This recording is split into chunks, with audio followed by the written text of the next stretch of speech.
It's 105.5 WDHA here on the Jersey Magazine. I'm Jim Monaghan. My guest is a graduate of the U.S. Naval Academy, a Navy pilot, a former federal prosecutor, and now represents New Jersey's 11th congressional district, which is where WDHA is located, as a matter of fact. Mikie Sherrill, good morning and welcome to WDHA again.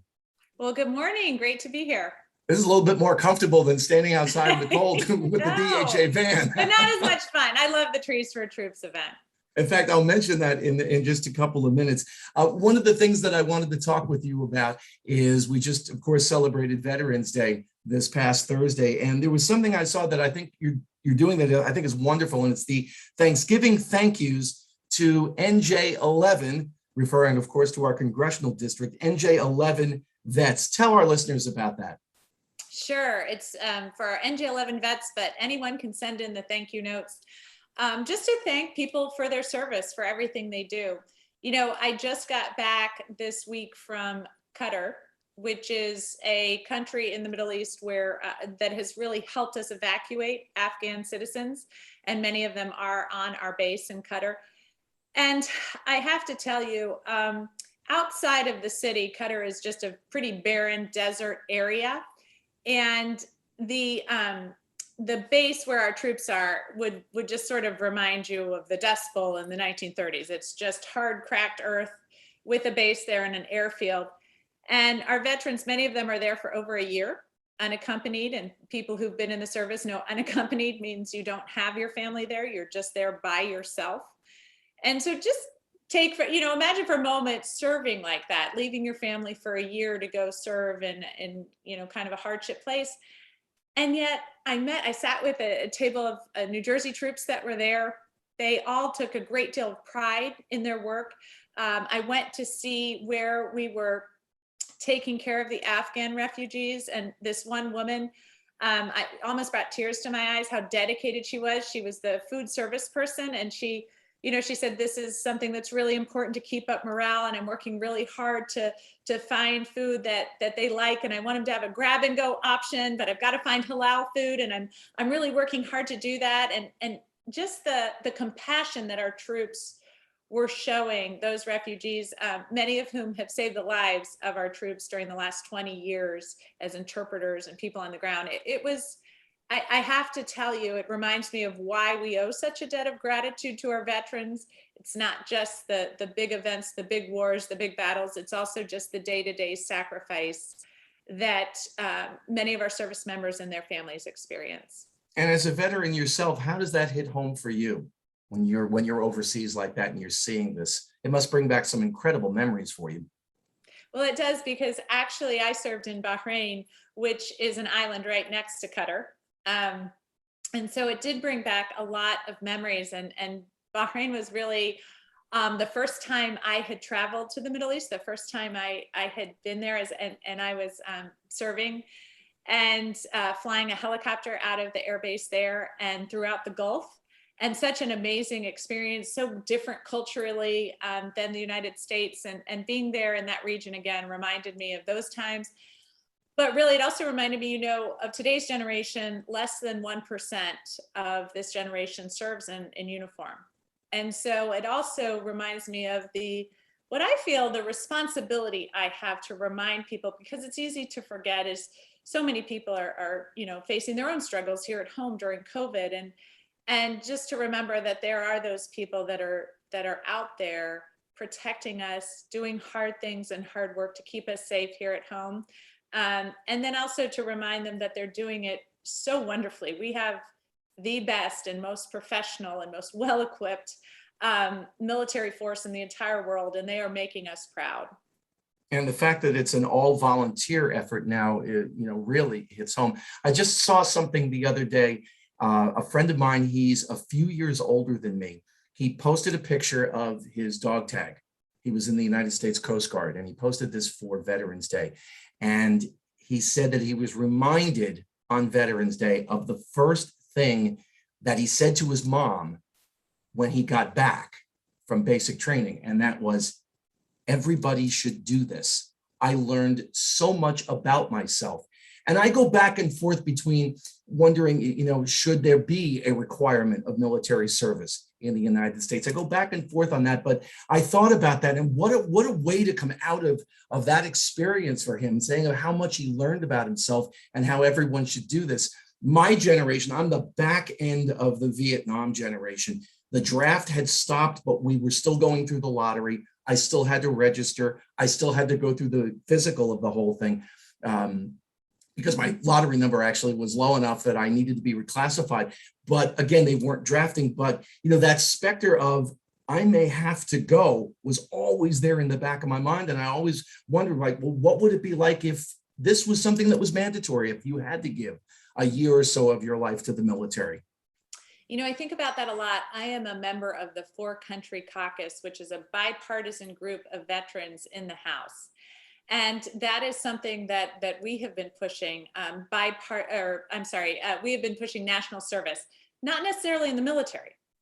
Things like Teach for America, or Public Health Corps, or making sure that we have people in the Peace Corps or AmeriCorps. I mean, so many different opportunities. But I'll tell you, when I was born, and I'll tell everyone, even though it sometimes makes me feel a little old, but when I was born in 1972, over 70% of the people serving in the House were veterans. Now it's about 20%. And there are many different reasons the country's divided right now and many different issues we're facing. But I certainly think that national service does unite our country in an important way. When you serve with people from other parts of the country, from different economic backgrounds, from different cultural origins, it just breeds a level of empathy and compassion that not every veteran has, but that so many do. A sort of tolerance for other views and people coming from different places, and sometimes a real understanding of how lucky you are when you see people from all different backgrounds and the struggles they might have, and what led to your success isn't always just hard work and determination. Sometimes it's a lot of help from your parents and family members and people like that. So I really believe strongly in national service. I think it is very needed in this country. I talk to so many veterans, Vietnam veterans, who say the first time they worked closely with a person of color was during their service. Jewish veterans from World War II who worked with German Americans in World War II. So certainly understood the difference between our German citizens here in the United States and Nazis, and still felt very bound together in that fight and unified, and their personal stories are amazing. So I think it's really important that we have some level of national service in this country, and I think we're really feeling the lack of it right now. Representative Mikie Sherrill, my guest this morning here on the Jersey Magazine at 105.5 WDHA. I saw a statistic the other day that was kind of surprising and upsetting at the same time. It was 20% of military personnel who served in Afghanistan suffer from some form of PTSD. And that number for Vietnam veterans, according to the Veterans Administration, was 30%. And while those are staggering numbers, I don't even know if those numbers are high enough, because, I think if you're in a combat situation, even if you're not on the front lines, I think it has to affect you in some way. And I don't know how anyone can come out of a combat scenario, military service overseas, especially in an area like Vietnam or Afghanistan, with roadside bombs and things like that. You never know what's happening. I would think that number would even be higher. What mental health roads can veterans take if they feel that they have an issue that they need to deal with? I think you might be right. Unfortunately, that number might be higher just because sometimes it's underreported. And we're working very hard to address that. I'll tell you though, when I quote that number that less than 1% of this generation serves in uniform, far fewer than that fight in active duty combat. And many of those people that have fought in combat have gone back again and again and again, 8 tours, 10 tours of combat duty. I was recently with someone who graduated in a couple classes later than I did, who I've known since before I went to the Naval Academy, who spent, a large portion of his life in Afghanistan. I graduated in 94. He graduated a couple of years later. And in that period of time has spent the last 20 years back and forth between Afghanistan. And that is, that can be very damaging depending on what you've seen and the support you have. So that is the concerning part. And I think that's where a lot of these statistics come from. I will tell you, I have seen, though, movement in our armed services and in the veterans community that I think has been very hopeful. So, for example, I'm ashamed to say this now, but when I was a junior officer, if someone came to me who had some problems, I would always say, go see the chaplain. Don't go seek medical treatment, or that will be on your permanent record and you may get kicked out of the service. And now, I was with some of our special operators, and the commanding officer of one of our SEAL teams was telling me that he speaks very openly about going regularly to see his counselor, to do family counseling, and make sure that his troops are doing the same. That is what we would call in the Navy a sea change from where we were when I served. So there is a recognition that mental health treatment is critically important, especially for those who've served in hard duty stations. As far as our veterans, yes, the numbers are way too high and devastating, and even worse for our women who've served. So we are really working to address that at a time when there is a shortage of mental health professionals, at a time when, quite frankly, many people across this country are suffering from the fallout from COVID. I will say also that the pullout from Afghanistan was mentally devastating to not just our combat veterans from Iraq and Afghanistan, but also from our combat veterans from Vietnam. So that has been an added struggle where we need more mental health personnel addressing that. And the reason I know that is because I was recently at one of our vet centers. And our vet centers, they are outside of the VA. Combat veterans can go there, their families can go there to seek help. They are really a jewel of the VA system. And I am working very hard because our vet center that is in my district is in Bloomfield, New Jersey. There's one in Secaucus.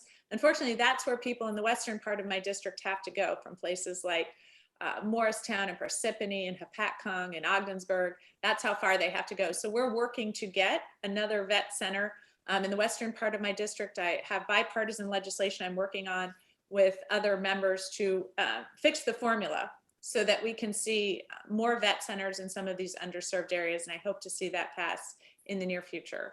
You mentioned bipartisan legislation, and you were recently part of the HR 3684 Infrastructure Investment and Jobs Act that passed. And I read that this is a once in a generation event. I don't know how much of we see in social media we should buy or not. We seem so torn apart. How difficult or easy, as the case may be, is it to get something bipartisan passed these days? Well, I think there are those places where you can do bipartisan legislation. And for those of us who find that a real value and think that's critically important to how Congress works, there is no end of frustration at the missed opportunities for bipartisan legislation. And so, this is going to sound funny. There's bipartisan legislation, and then there's bipartisan legislation, right? And this was voted for by Mitch McConnell in the Senate, who has on occasion called himself the Grim Reaper, where legislation goes to die. So this is an incredibly bipartisan, incredibly supported piece of legislation. But even so, even with all the members of the Senate who passed it, when it got to the House, there was still an incredible amount of pressure on Republican members of the House not to vote for it, to let it fail and put, instead of putting the nation first and putting bipartisan legislation, and good legislation first, put politics first and actually keep the Democrats in disarray story going longer than possible. And they didn't. Many members on the Four Country Caucus that I mentioned I served on, that bipartisan group, stood up and voted for this, knowing how important it was for the country. And I think finding those people in the House that are going to put the country first is really important now. And you can find that. And that's what, I've certainly been working to do. It has become difficult, and both sides of the party, you know, the extreme left and the extreme right, have not been willing to do that. And I think it's really damaging to the country. So, you know, this was the president's legislation, the Democratic president's legislation. It was wildly popular. I believe I've seen 70% approval ratings plus, even up to 80% approval rating for it. Here in New Jersey, and I will say every member of the New Jersey delegation, Republican and Democrat alike, voted for it. Because we'll see things like the Gateway Tunnel project finally funded after years of fighting for it. Yeah. And yet there were even members of my own party that didn't vote for it for some reason that I can't quite understand. So it really was that, you know, there's kind of, you can focus on that, or you can focus on the fact that this was the biggest piece of bipartisan legislation we've passed in a generation.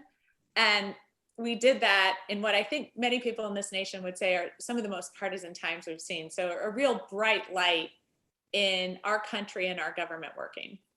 Representative Mikie Sherrill, my guest this morning here at 105.5 WDHA on the Jersey Magazine. At the very beginning of our talk, we referenced the WDHA van and Cerbo's, and DHA will be back at Cerbo's again for Trees for Troops. It is a Sunday, December 5th, the event from 11 to 3, where you can join Cerbo's for the Load the Truck event. And in fact, I'll be broadcasting live from the van. You're welcome to stop by. That's that from 11 great. to 1. And you know, being able to donate a tree to someone who is serving our country and is not able to be with their family is, I think, is just a wonderful event. You've been overseas during the holiday season, correct? I have. What is that like? Well, you know, I was lucky enough that when I was overseas during the holidays, I wasn't married and I didn't have kids. So I really missed my family, but there was a great sense of camaraderie, you know, with the other people you're serving with and coming together. I actually also, my squadron in Bahrain was called the Desert Ducks. And we flew out onto the ships and delivered a lot of the mail during the holiday season. We would land on the carriers and the ships in the Gulf from Bahrain. And so that was actually a great holiday mission. We were, I think, some of the most widely beloved members of the Navy in the Gulf at that time. People always were thrilled to see us coming, and it was a great feeling to bring that to our troops throughout the Gulf. That said, it's hard for me as a mom now to imagine being away from my kids. You know, that's a tough one. And so I think just remembering again the daily sacrifices that our families are making, and not just the people who are serving, but, you know, what we always say in the military is when one person serves, the whole family serves. And, you know, so to think, if you know somebody who has a mom or dad serving overseas, you know, just maybe bake them some cookies, you know, thank them, just remind them that what their parents are doing is so important. For WDHA listeners who want more information about the Trees for Troops, you can go to Cerbo's website, and that is cerbogreenhouse.com. For listeners who want to get involved with the Thanksgiving thank yous to NJ11 vets, what's the best way they can do that? They can go on our website, and we will be collecting those thank yous. They can drop them off in our office at 8 Wood Hollow Road in Parsippany, or at different designated locations, and we will get those out to our troops. And I'll make sure that we give that information out on an ongoing basis to the DHA listeners. Representative Sherrill, thank you so much for your time. I always enjoy speaking with you, and your time and efforts here on behalf of New Jersey here on the WDHA Jersey Magazine. Likewise, and so looking forward to seeing you at Trees for Our Troops. Thank you so much.